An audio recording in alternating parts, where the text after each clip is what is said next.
പറപ്പിച്ച് വിടാ പാപ്പാന്ന് പറയണം. അത് പണ്ട് ഭയങ്കര സ്ലോയത് പറഞ്ഞപ്പോ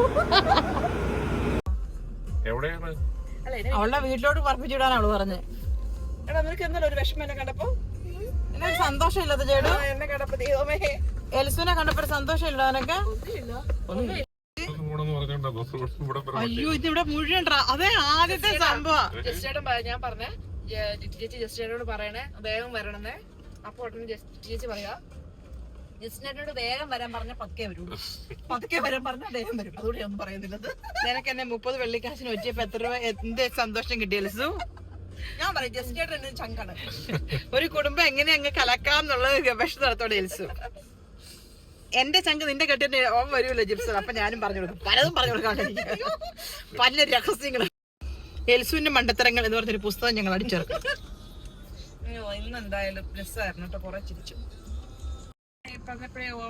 അതുകൊണ്ട് ജസ്റ്റിൻ ചേട്ടായിക്ക് താങ്ക് യു സോ മച്ച്. ഞങ്ങൾക്ക് പരിപ്പൂട പിന്നെ മീറ്റ് റോള് കട്ട്ലേറ്റ് എല്ലാത്തിനും നന്ദി നന്ദി നന്ദി നന്ദി. നമസ്കാരം, ജയ് ഹിന്ദ്. അതെ, ഡാൻസ് അരങ്ങേറ്റമാണ് ഇന്ത്യൻ കൾച്ചറൽ സെന്ററിൽ.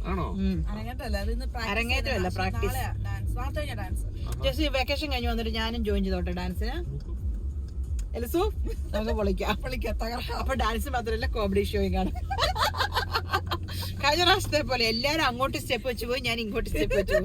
അയ്യോ എനിക്കത് ഓർക്കാൻ എല്ലാ തിരുവാതിരയൊക്കെയാണ് കൈ അടിച്ചങ്ങ് പോവാം. തിരുവാതിരയല്ലല്ലോ ഞാൻ നോക്കുമ്പോ ഞാൻ സത്യം ഓർക്കണേ. ആ ഡാൻസ് കഴിഞ്ഞിട്ടേ പോസ്റ്റ് ചെയ്തില്ലല്ലേ, ആ ഡാൻസ് കഴിഞ്ഞിട്ട് ഞാൻ പിന്നെ കണ്ടു വീഡിയോ. പഠിപ്പിച്ചതാണെങ്കിലും കളിച്ചിരിക്ക് എങ്ങനെ കളിയാക്കിയതല്ലേ, സത്യം പറ ചിരിച്ചു പോവാ ചേച്ചി ഡാൻസ്. പിന്നെ ആർക്കാണ് ചിരി വരികയല്ലേ. അയ്യോ എന്നിട്ട് നമ്മുടെ ഒരു സ്റ്റാഫ് അറിയാൻ ഒന്ന് മണിക്ക് പോയാൽ പോരെ. അതാരാന്ന് ഞാൻ പറയില്ല, പക്ഷെ എന്നോട് പറഞ്ഞു ഗൈസ്. എനിക്ക് പിന്നെ നാമം പറയണം, ഇങ്ങോട്ട് വരും തിരിച്ചു വരും, ഇങ്ങോട്ട് വരും.